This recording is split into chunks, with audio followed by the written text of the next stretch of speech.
예수님, 성부와 성자와 성령의 이름으로 아멘. 이번 주간은 우리가 13번째 주간, 내용적으로는 둘째 주간을 맞고 있습니다. 오늘 두 번째 시간, 용서란,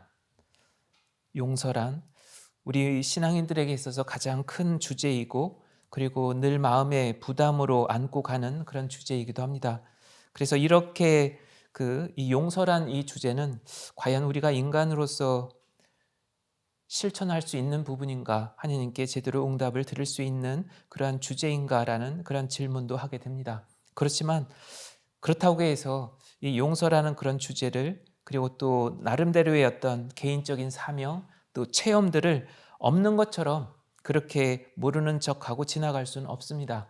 마음의 불편함들이나 그런 무질서함들이나 또는 고통, 이 부분이 우리들 인간적인 그런 삶과 정말 그림자처럼 그렇게 늘 따라간다고 하더라도, 이것이 나 자신이 살아가고 있는 가정 공동체나 또 수도 공동체 안에서 그 관계를 어떻게 이 용서라고 하는 그 큰 주제가 나를 어떻게 바라보고 있는가, 그리고 나는 이 주제를 어떻게 맞대면하고 있는가, 이것은 중요한 것 같습니다. 그래서 매번 기도하시면서 이 주제를 어떻게 주님께 도움을, 이 주제를 통해서 주님께 어떻게 다가가야 되는지, 또 관계를 어떻게 해나가야 되는가, 이 부분이 중요한 것 같습니다.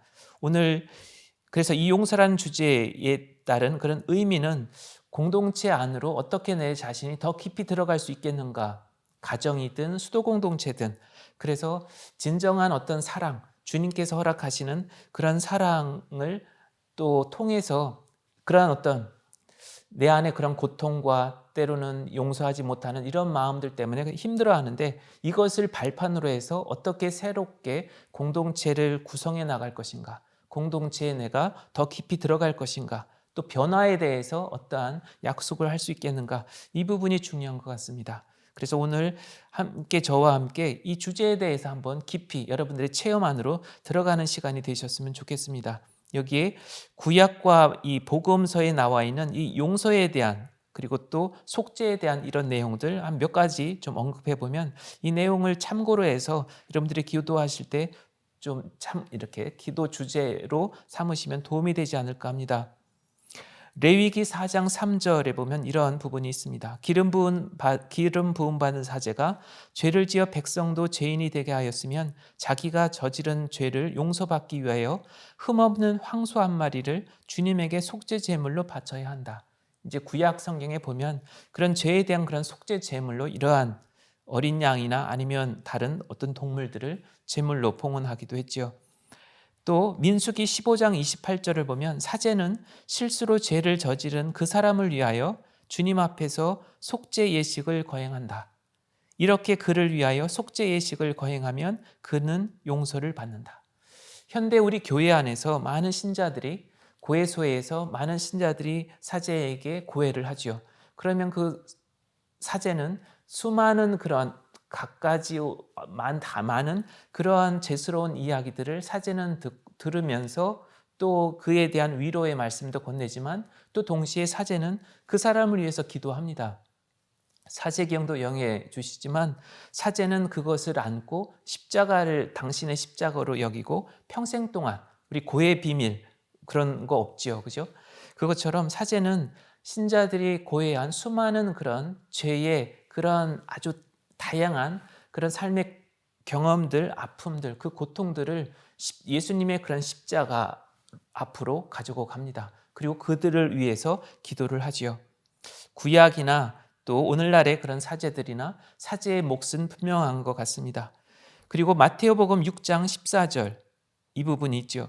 너희가 다른 사람들의 허물을 용서하면 하늘의 너희 아버지께서도 너희를 용서하실 것이다. 우리에게 익숙한 부분이기도 합니다.